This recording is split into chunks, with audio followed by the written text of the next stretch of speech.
Here we go. Ah, what? She's filming now. Oh, yes. I promise I put it on.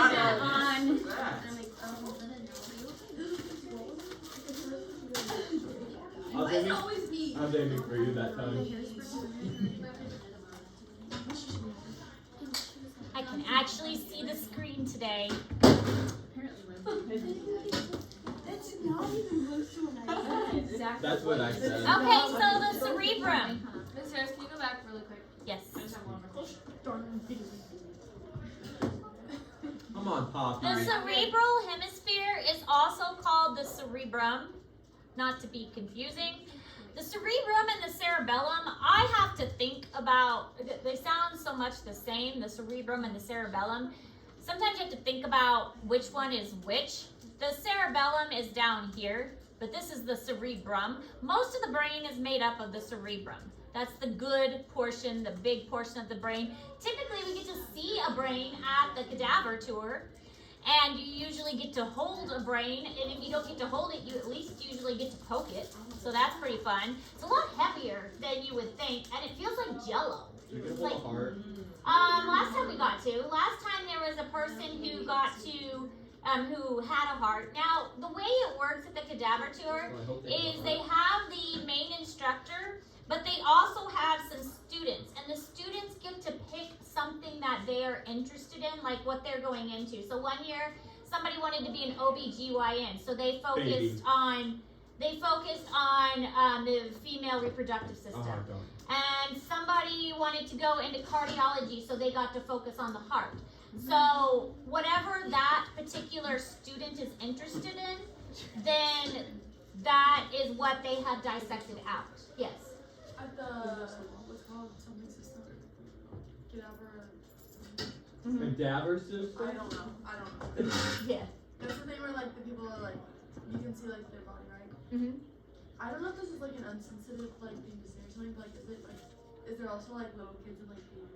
No. I was about to ask that. There will be a male and a female, and it is usually older. You will not get to see the head, and hands and feet. That the hands would freak me out. You will not see the head, the hands, or the feet. Yeah. And Blake's done it already. He went last year. You've done 3 times. Wow. Wait, why not the hands or feet? Because it's too like Humanizing. too humanizing. like sounds weird, but like I can recommend it. Do human bodies, if they're like, I they get stiff? know who they But like are. these like my friends. Yes, It's just but these are preserved. They So have they're still live? I'm not gonna say who it is. But they're the animals. yeah. If the animal dies and it's just like left with the head sitting up, if you carry it anywhere, the head just stays sitting straight up. It's terrifying.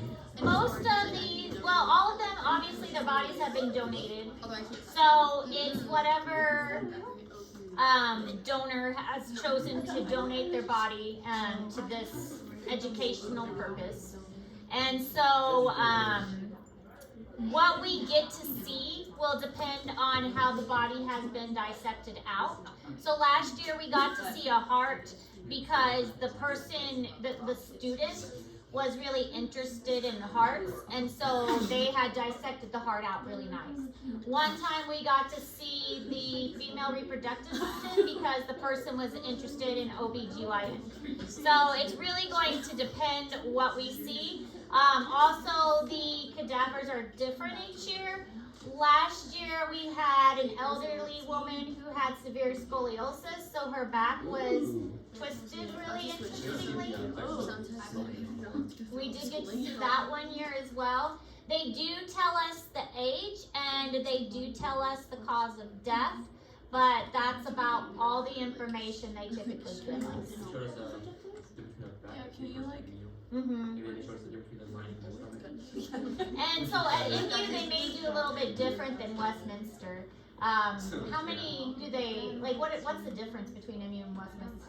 You better cuts, you can see more. I wasn't just, you know, I told you about like a pull on the thing that would make you move the toe. They also don't like, they don't cover the feet. Really? Like, That's interesting. they cut off the leg, so it's just the leg, and you can see the down all this know. Like, I feel like I get it, but also feel like I won't care. But I mean, like that. They're a lot more like. It just seemed like more. I wouldn't say professional, but like more involved, more like. It's just a mismatch. You could like clearly see what they're. And so I mean, they also like Yes, it is. they would walk around and like ask you what certain things are, so you gotta kind of like test out your what on that kind of stuff. Interesting. Where are we going? We're going to Westminster. Yeah. Hey, Miss Ayers, we have kind of a weird question. It might sound morbid, but like, Yes. what's his name? Like, so with the cause of death, if they were like shot, are we gonna be able to like see that on their body? Like, can you tell how they died? Most of the time, it's not something like that. Most of the time, it's like kidney failure or cysts or lung failure or liver failure or something like that. Okay. But yes, if it's one time there were kidneys that had a bunch of cysts in it, so you got to hold the kidney and see all the cysts. Another time it was a tumor in the lung, so you got to see the lung that had a tumor and the lung that didn't. So yes, stuff like that. Okay. It's really cool. This sounds like my. Do you know when this It's all kind of diseased organ. Late April, but they haven't reset the date. We were talking about it. Yes, but they haven't reset the date because they're trying to write it down. Alright, so the cerebral hemispheres are paired left and right and include more than half of the brain mass. They have ridges, which are called the gyri, and then they have grooves, which are called the sulci. So the down part is the sulci, and then the gyri are the ridges. So you can think of the grooves as you're sulking. When you're down and you're sulking, that's the groove. And the gyri are the ridges parts. The fissures are the really, really deep grooves, so we'll look at the difference between a fissure and a sulci in the picture when that comes up.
Blood cells going up. I wonder if it goes on veins. Like, got it. It's good though. Send my mom, she loved it. That's funny. I talked to my mom about pee. That's not my mom. That's a normal conversation in our house with the boys. Oh, we were talking about. I had someone the weekend that had peeing issues. It also was And we've gotten 360 mils out Sunday morning. I was telling her about it. She was like, that's really good. We bond over pee. Alright, cerebral hemisphere, diencephalon, cerebellum is this part, and then the brainstem. And we're going to talk about each one. So then the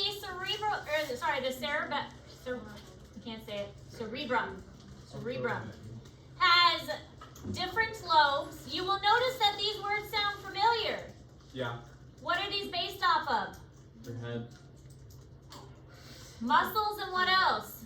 Bones. So hopefully this won't be too terrible because we learned these with muscles, we learned these with bones. Frontal lobe, parietal lobe, occipital, and temporal. Finally, scientists gave us something easy to go with.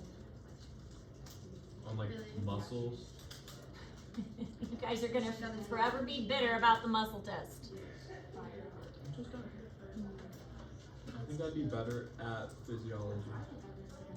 I never did that. I never did formal. averaged a B on physiology test. That was somehow easier than this. This is just Functions straight are up always- memorization. Functions are always easier for me than location. So like in physiology, you don't have to like memorize it like in the picture. You No, just say what you literally just know what it does. Well, that sounds easier. It's so much Uh-huh. easier. I think you have to Depending be able on to the point it out. system, Okay, yeah, it is true. Like this Me to a this point. on physiology was She should horrible. probably wait till I get there. well, this one you had to learn how the nerve travels. That was How the signal travels was very hard. Oh, we don't have to do that. Yeah. No, you won't physiology. Oh yeah. I can't wait to do it in the animal physiology. All right, frontal lobe. Oh, how am I put right to this? The frontal lobe, obviously the frontal part of the brain, located deep to the frontal bone. This part right here, frontal lobe.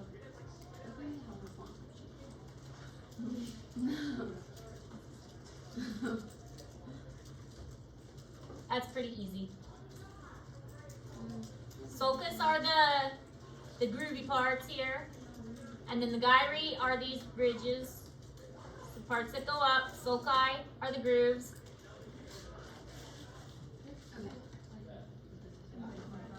I'm glad you didn't decide to do the skeletal and muscles in one semester. Oh my gosh. And you gave us a thank break. you for not doing that. Here.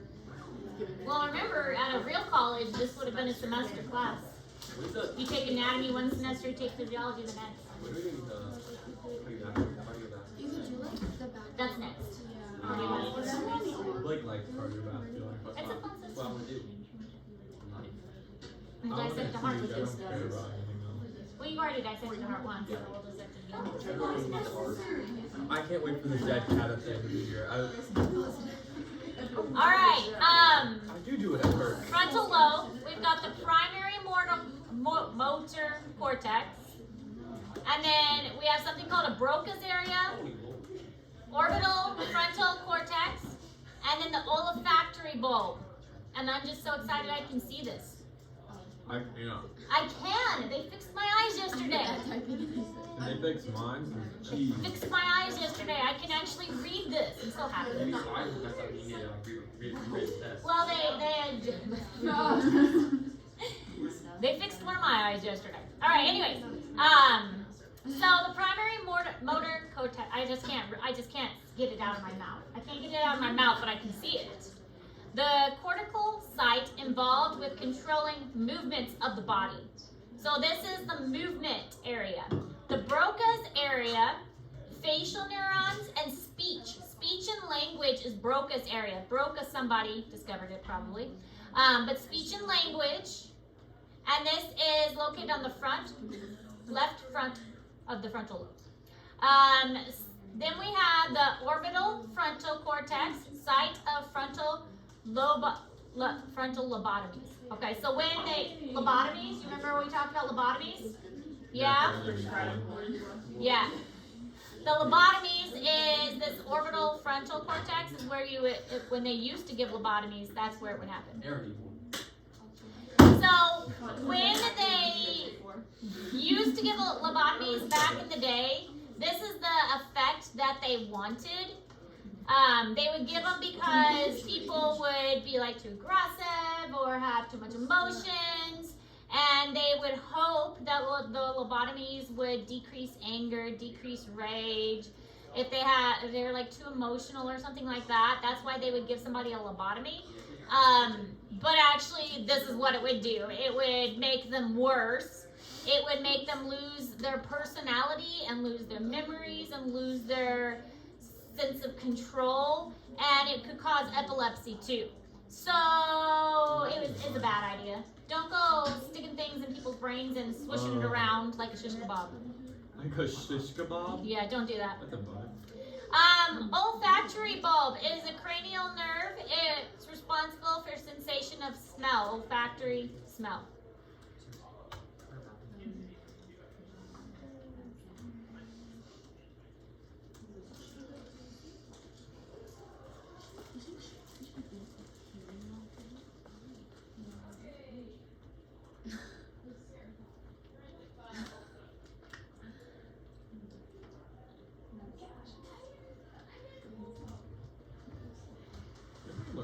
olfactory bulb?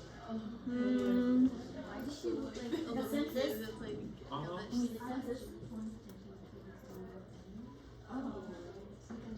I was like, I feel like I remember this. So yeah, we talked about it a little bit.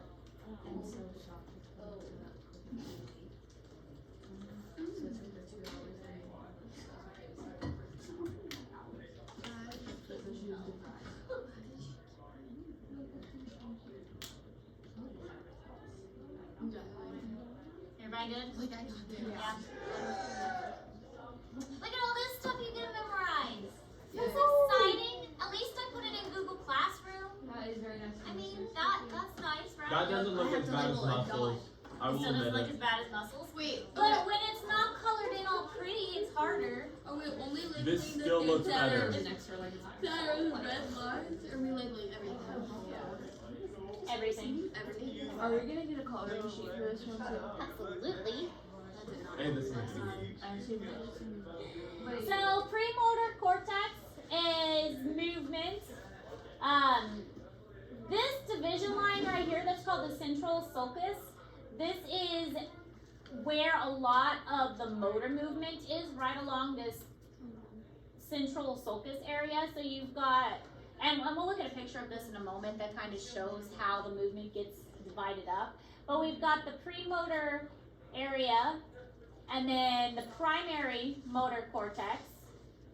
Then we've got this frontal eye field here, but a lot of the visual actually gets sent all the way to the back of the brain, which we'll learn about in a little bit. Yeah, so the occipital lobe back here at the very, very back of the brain is where most of your vision takes place. So don't damage the back of your brain, otherwise your vision interpretation isn't gonna be very good. Which is really kind of weird, because you would think since your eyes are up front that this part would be where your vision interpretation happens, because your eyes are so close to here, but that's not what happens. It gets sent all the way to the very back of the brain, and that's where your visual cortex and visual association is. Somatosensory area and your taste is here. Now, what is true though is most of your hearing and your language is on the temporal sides. So right where your ears are, that's where most of your hearing and most of your language interpretation is going to be, right where your ears are on the temporal. So auditory and primary auditory, all of that is right about where your ears would be. It's just the visual that's a little screwed up. What's right here on the front, this is going to be some premotor stuff, but a lot of this is actually going to be memory. This is memory, this is emotion, this is personality. That's what a lot of this front of the brain is. Is that why people say like my front lobe isn't developed? Yes. So a lot of this frontal stuff is your personality, your memory, what makes you you. And all of that is why if you did the lobotomies, which is what screws this up, your personality gets messed up, is when they messed up that frontal lobe.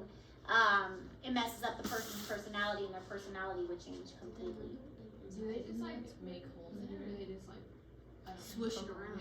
A little both. Disgusting. So they would either go up through the nose or they'd go up through the eye, and then they'd go up into the brain, and it'd be the frontal lobe, and they would stick something sharp like a needle or a hook, and they'd go up there and they'd swish it around. Is the person awake for it? Sometimes. Okay, I feel like that one just like There's two this personalities. guy, he was like the last Like, person to like, get one in a hospital, and they put him out for it. Did they put him out for it? I think But it was in a hospital, you said, for that one. Yeah, I think he like just died, or he's still alive. But back in the olden days, I don't care. I don't know what they I've did. seen cases where they would do multiple in the same day, but they would like take the thing that they were using, they'd wipe it on their pants and then do it again. I mean, at that point, why would you care if you're gonna destroy Well, your it's brain? true. You're gonna. Yeah. The brain itself, we'll learn this as well. The brain itself has no pain receptors. So The head. when the head Ear is does, scraping. but the brain doesn't. So when they do open brain surgeries, sometimes they keep the patients awake, so that the patient can say, like the doctors can, and they'll have like the patient talking, so that they know they're working on the right part of the brain. So there's many instances of the patient being awake during surgery, talking to the surgeon, so the surgeon knows that they're operating on the right part. Is it? We Are had a there- sub that happened to. Oh wait. Oh, Miss Mobley. Yeah. Because the brain has no pain receptors. You can do things to the brain. It's just the skull and the. Didn't she say like a 5-hour brain surgery? Yeah. Yeah. That would freak me out. Like I would be freaked out if I was awake for that. Yeah. All right, so the parietal lobe, which is the side back here, kind of. So this is frontal again, and then temporal. Parietal lobe is the primary somatosensory, and then you have somatosensory is like your senses, and kind of location in space. We already talked about like proprioception and things like that. And then, of course, back here in the occipital, mostly occipital is visual. Anything toward the back of the brain is visual. Also things like, well, and the cerebellum especially, when we get to the cerebellum is really like your autopilot. Your breathing and heart rate, your digestion, all of that is in your cerebellum and your brainstem. And that is basically just your autopilot keeping you alive. All right, parietal lobe. Parietal lobe is located toward the back, past the central sulcus here. So here's your central sulcus. Past that is going to be your parietal lobe. So it's colored green on this screen.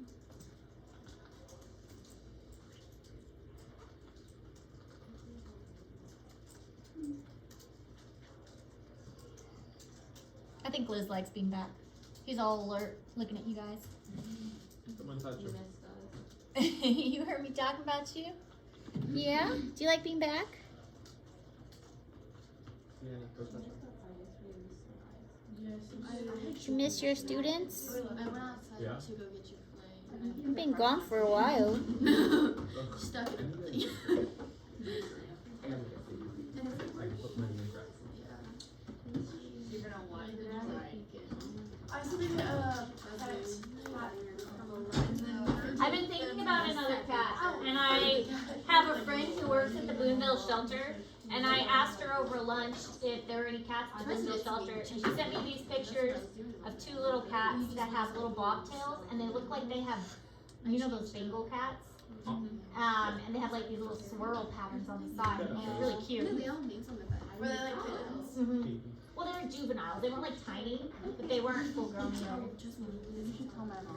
I want a kitten so But bad. they did. They had these little tiny bobtails, and at first I thought maybe it was like injured, but they were sisters and they both had bobtails, so they're cute. All right, so primary somatosensory cortex is the side involved with processing of tactile and proprioception. And you guys remember I already told you proprioception. What does that mean? We talked about last week. That was last week. What was last week? Touch Sweet. part of it. What was it? Proprioception. Awareness of your body in space. There we go. There we go. So you know what you can touch, how far away it is, things like that. So awareness of your body in space. And that's what the parietal lobe is responsible for.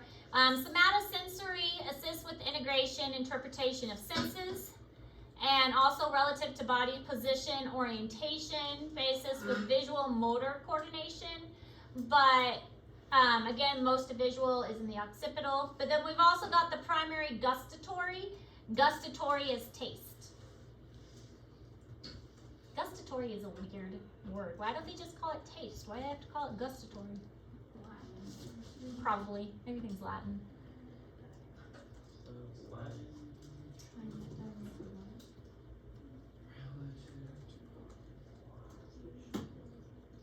I think proprioception's fun.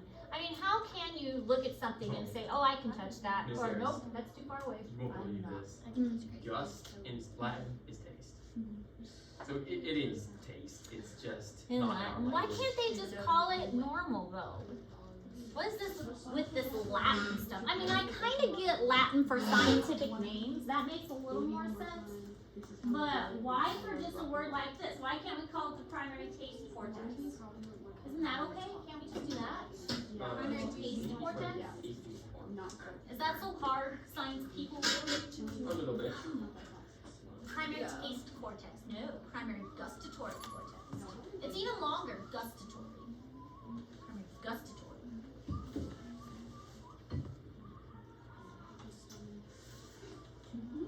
Sounds like primary windy cortex.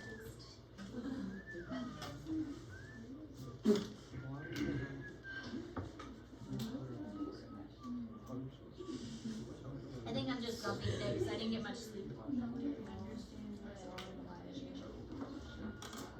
I have one of 3 fish. No, one of 4 fish. I didn't go to work much yesterday because my eyes were messed up and I couldn't see.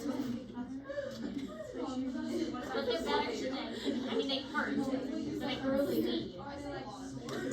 They're actually like physically stimulating. They hurt, yeah. And I have eye strain, and I think they scratched them a little bit yesterday, and so they actually really hurt today. But I was telling Lindsay, I have 2 appointments left, and then I'm done. I'm done. Until something else goes wrong. And I'll be done.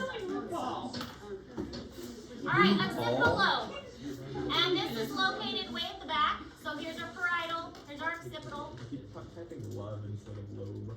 Underneath the occipital bone, right above the cerebellum. So basically for everything it's just the same thing.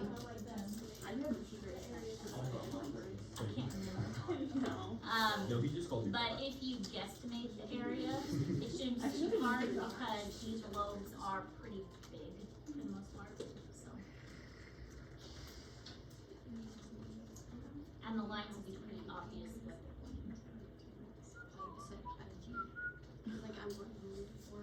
And we'll practice a lot too. Like, see those things up there that are colorful? That's the one you're trying to make those. Yeah. Don't mind my today.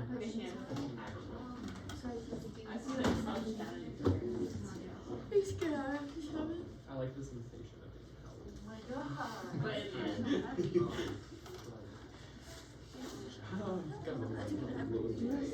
So primary visual cortex and visual association areas. Your occipital lobe is all about vision. Helps you to see.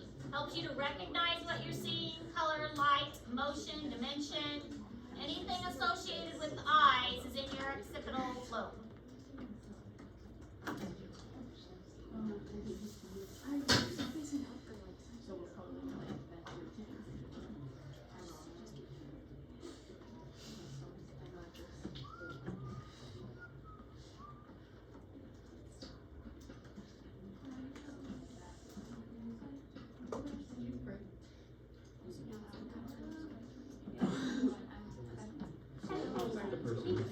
Sleep standing up. With their eyes open too. No, she looks like she'd sleep in a coffin. Oh.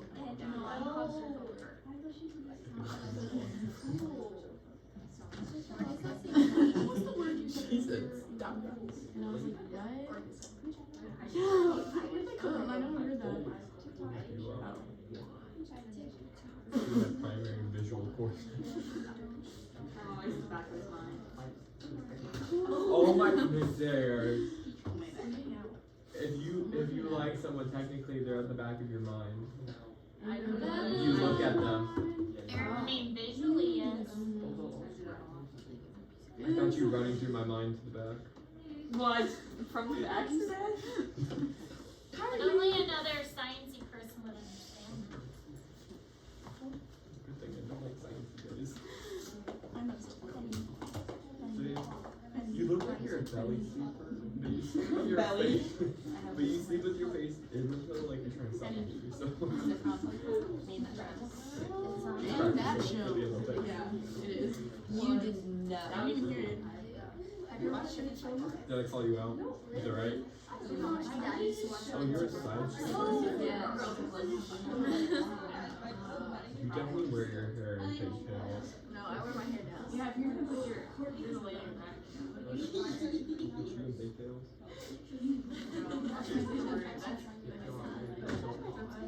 I already did. Okay, so all of the areas again, just a different picture. This one's in Google Classroom too. Temporal lobe, the last lobe of the ones we've talked about, located on the side. There's one on each side, and it is associated with hearing and language. A little bit of information retrieval, such as memory and memory formation. But again, a lot of that memory is going to be associated with the frontal lobe. Temporal is mostly going to be hearing and language. So I guess if you're really good at picking up different languages, then your temporal lobe is really good. Well, mostly younger children are really good at languages. So do you think we should learn Spanish when we're like younger and so now? Definitely. Yeah. It doesn't make any sense to learn languages when you're older, and second languages should be taught when you're younger because younger children pick it up very, very quick. That's when languages are developing. And so if we were to learn it at a younger age, like in elementary school, you could be taught it very quickly and they pick it up very fast. Is it true that like babies that like come from different cultures, like not just like the way their cry sounds, but like they actually cry with like the passion? Yep. But My niece, her mother is Filipino, and so they are teaching her dual language, and so she knows some of her Filipino heritage, and I don't even know what language it is. I can't pronounce it. It's a beautiful language, but she's learning both languages. So then who's Sound really gonna teach the kids? Really, right? did you also feel like Who's gonna her teach cry the kids sounded Spanish? different? Not that I noticed, because they live in the States, so she's mostly around that. Yeah. I'll teach you, Blake. You're not touching it. He would let you to mention. Her mother Enjoy has too a much. pretty strong accent though. Her mother speaks good English, but her mother does have an accent. Primary auditory cortex, primary olfactory cortex, and Wernicke's area.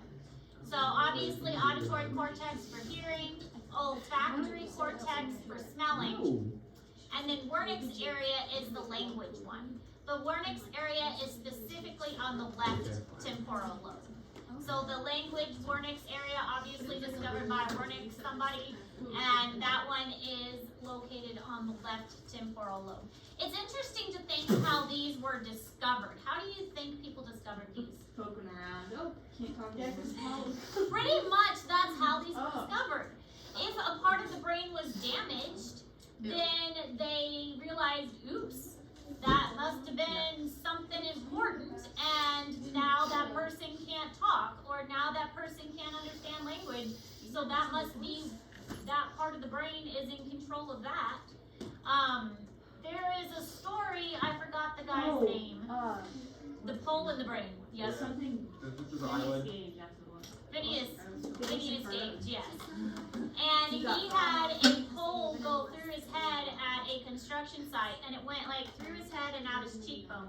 And he survived, but it made really bad damage to his brain, and they were able to actually learn a lot based on him and studying the parts of his brain that were damaged from that pole going through his head, and observing his personality changes. Wasn't he very angry?